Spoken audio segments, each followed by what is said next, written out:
I'm Muhammad Yunus. I'm from Bangladesh. I started the microcredit and set up the bank called Grameen Bank or Village Bank. And then we grew all over the country. And now it has grown all over the world. It's small loans given to poor women to start income-generating activity. Became known as microcredit or microfinance. And another one is social business, a business which is done to solve problems rather than make money for oneself. So it's a non-dividend company to solve human problems. That's what I do.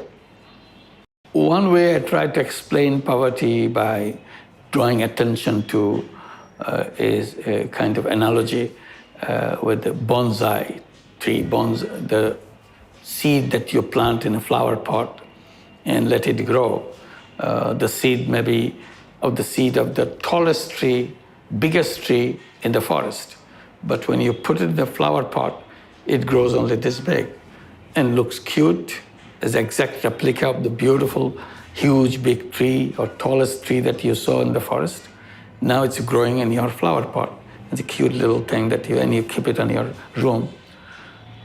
I say, poor people are bonsai people.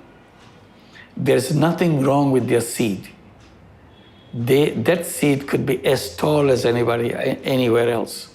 But you plant it in a flower pot. Society never gave them the space to grow like every other human being.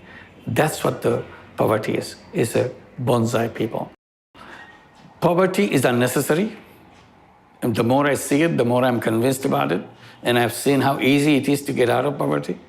So it makes me very angry when I see millions and billions of people remain in poverty still today.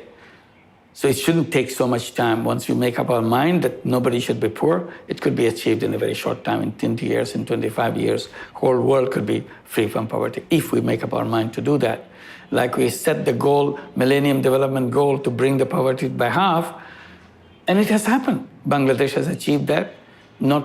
They didn't have to wait for 2015 December. They achieved it middle of 2013, 2.5 years before the target date.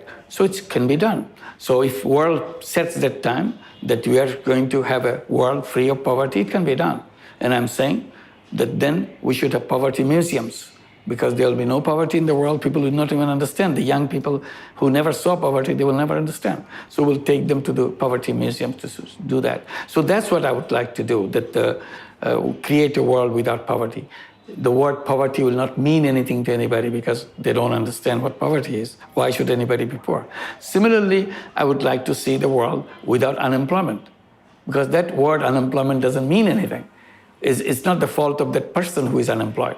Well, he or she is very capable of doing things and very energetic, very creative.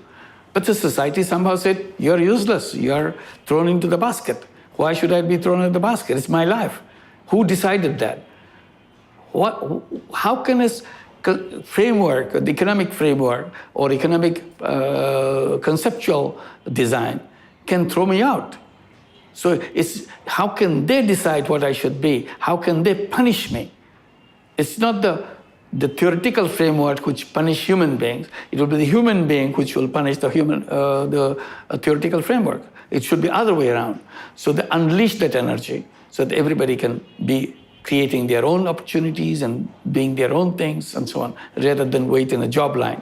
Everything is designed according to the job line issue. That's what the education is all about, and that's what everything is all about. So I want to free the world from that idea and become entrepreneurs, become job creators rather than job seekers, and so on. So naturally, the world will be a place where everybody will know what to do. And they have a place, they have opportunities, and go on. So we can create a world where word unemployment would be totally unknown. They will not even understand what unemployment means because it doesn't make any sense to them. And that's what the real world should be. But we made an artificial world where there is poverty, where there is unemployment, where there is deprivation, rejections, and so on and so forth. So that's what we can do, and I would love to do that.